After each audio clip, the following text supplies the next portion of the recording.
Mathématiques EB6. Deux angles opposés par le sommet.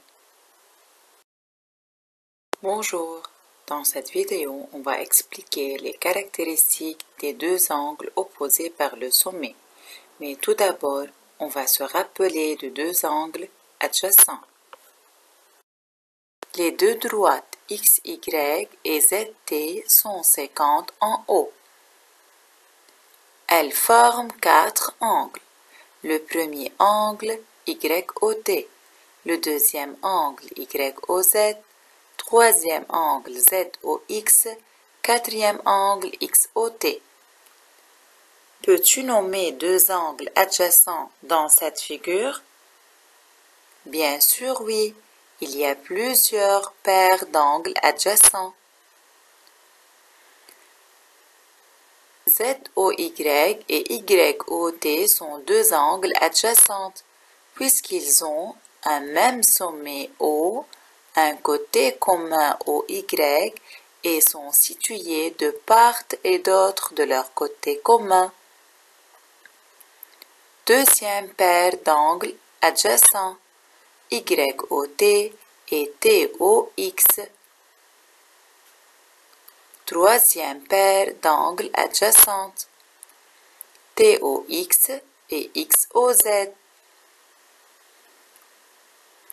Quatrième paire d'angles adjacentes, XOZ et ZOY. Maintenant, on va commencer à expliquer les caractéristiques des deux angles opposés par le sommet. On a les deux droites séquentes XY et ZT. O est leur point d'intersection.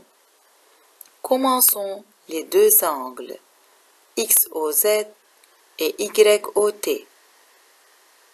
En effet, ces deux angles sont opposés par le sommet, puisqu'ils ont un même sommet O et leurs côtés sont dans le prolongement l'un de l'autre. C'est-à-dire, si on prolonge le premier côté de l'angle ZOX, on aura le côté OT de l'angle YOT. Si on prolonge OZ, on obtient OT. La même chose, si on prolonge OX, on obtient OY.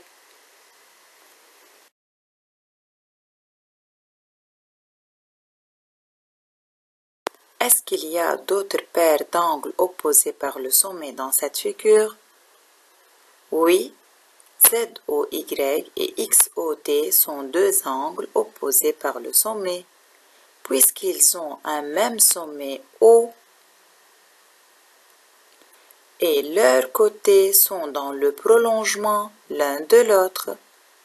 Si on prolonge le côté OZ de l'angle ZOX, on obtient le côté OT de l'angle YOT.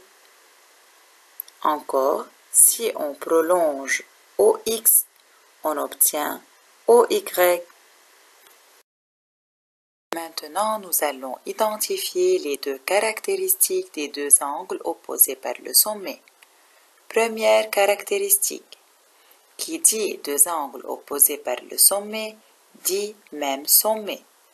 Considérons les deux angles AOB et COD. Quel est le sommet de l'angle AOB? C'est l'angle O. Quel est le sommet de l'angle COD? C'est l'angle O. Les deux angles AOB et COD ont un même sommet O. On passe à la deuxième caractéristique. Les côtés de deux angles opposés par le sommet sont dans le prolongement l'un de l'autre. Considérons les deux angles AOB et COD. Quels sont les côtés de l'angle AOB? AO et OB sont les côtés de l'angle AOB. Quels sont les côtés de l'angle COD? Les côtés de l'angle COD sont OC, OD. Si on prolonge AO, on obtient OD. Et si on prolonge OB, on obtient OC. Alors leurs côtés sont dans le prolongement l'un de l'autre. Application 1. Nous avons les deux angles XOZ et DOY. Observez bien la figure. Ces deux angles sont-ils opposés par le sommet? Pour savoir s'ils sont opposés par le sommet, il faut voir s'ils respectent les deux critères. 1. Ont-ils le même sommet? Pour l'angle XOZ, le sommet est haut. Pour l'angle DOY, le sommet est haut. Alors, ces deux angles ont un même sommet haut. Est-ce que leurs côtés sont dans le prolongement l'un de l'autre? Essayons d'identifier les côtés de chaque angle. Quels sont les côtés de l'angle XOZ? Les côtés de l'angle XOZ sont OX, OZ. Quels sont les côtés de l'angle TOY? Les côtés de l'angle TOY sont OY, OT. Si on prolonge OX, alors on aura OY. Si on prolonge OZ, alors on aura OZ, OT. Alors, leurs côtés sont dans le prolongement l'un de l'autre. Et les deux angles sont opposés par le sommet. Application 2. Nous avons les deux angles FDE et ABC. Ces deux angles sont-ils opposés par le sommet? Observez bien la figure. Ont-ils le même sommet? Pour l'angle FDE, le sommet est D. Pour l'angle ABC, le sommet est B. Alors, chaque angle a un sommet différent. Les deux angles n'ont pas le même sommet. Donc, on peut tout de suite dire que ces deux angles ne sont pas opposés par le sommet, puisqu'il y a un critère qui n'est pas respecté.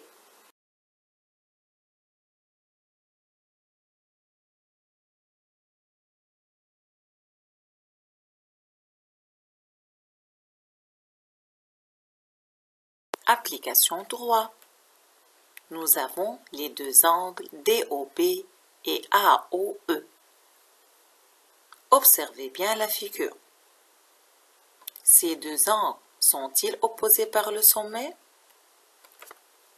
Pour savoir s'ils sont opposés par le sommet, il faut voir s'ils respectent les deux critères. 1. Ont-ils le même sommet? Pour l'angle DOB, le sommet est haut. Pour l'angle AOE, le sommet est haut. Alors, les deux angles ont un même sommet haut. 2. Est-ce que leurs côtés sont dans le prolongement l'un de l'autre? Essayons d'identifier les côtés de chaque angle. Quels sont les côtés de l'angle DOB? OB et OD. Quels sont les côtés de l'angle AOE? OA et OE. Si on prolonge OA, on obtient OB. Mais est-ce que si on prolonge OD, on obtient OE? Non. Alors, leurs côtés ne sont pas dans le prolongement l'un de l'autre. Alors, ces deux angles ne sont pas opposés par le sommet. Application 4. Nous avons les deux angles XOZ et XOY. Est-ce que ces deux angles sont-ils opposés par le sommet? Observez bien la figure. Pour savoir s'ils sont opposés par le sommet, il faut voir s'ils respectent les deux critères. 1. Ont-ils le même sommet? Pour l'angle XOZ, le sommet est O. Pour l'angle XOY, le sommet est O. Alors, les deux angles ont un même sommet O. 2. Est-ce que leurs côtés sont dans le prolongement l'un de l'autre? Essayons d'identifier les côtés de chaque angle. Quels sont les côtés de l'angle XOZ? OX, OZ. Quels sont les côtés de l'angle XOY? Encore OX et OY. Donc, est-ce que leurs côtés sont dans le prolongement l'un de l'autre? OZ, si on prolonge OZ, on obtient OY. Mais OX est un côté commun. Alors, leurs côtés ne sont pas dans le prolongement l'un de l'autre. Alors, ces deux angles ne sont pas opposés par le sommet. Mais comment sont ces deux angles? En effet, ces deux angles sont adjacents, car ils ont un même sommet O. Un côté commun OX sont situés de part et d'autre de leur côté commun. Maintenant, on va reconnaître une propriété très pratique des deux angles opposés par le sommet. Exemple 1. Les deux angles XIY et WIV sont deux angles opposés par le sommet, puisqu'ils ont un même sommet I et leurs côtés sont dans le prolongement l'un de l'autre. Essayons de mesurer l'angle WIV. On a besoin d'un rapporteur. On place le centre de rapporteur sur le sommet I. On fait pivoter le rapporteur de telle sorte que le zéro intérieur soit superposé au côté IV. La mesure de l'angle WIV est 50 degrés. Encore, mesurer l'angle XIY. La même chose, on place le centre de rapporteur sur le sommet I. On fait pivoter le rapporteur de telle sorte que le zéro extérieur soit superposé au côté IY. La mesure de l'angle XIY est 50 degrés. Qu'est-ce que vous remarquez? On remarque que les deux angles VIW et XIY ont la même mesure. Alors, comme propriété de deux angles opposés par le sommet, deux angles opposés par le sommet ont la même mesure. Exemple 2. Les deux angles XIW et YIV sont encore deux angles opposés par le sommet. Mesurons l'angle WIX. La mesure de l'angle WIX est 130 degrés. C'est un angle obtus. Encore, Quelle est la mesure de l'angle YIV? La mesure de l'angle YIV est 130 degrés. On remarque que les deux angles VIW et YIV sont deux angles égaux. Alors, deux angles opposés par le sommet ont la même mesure.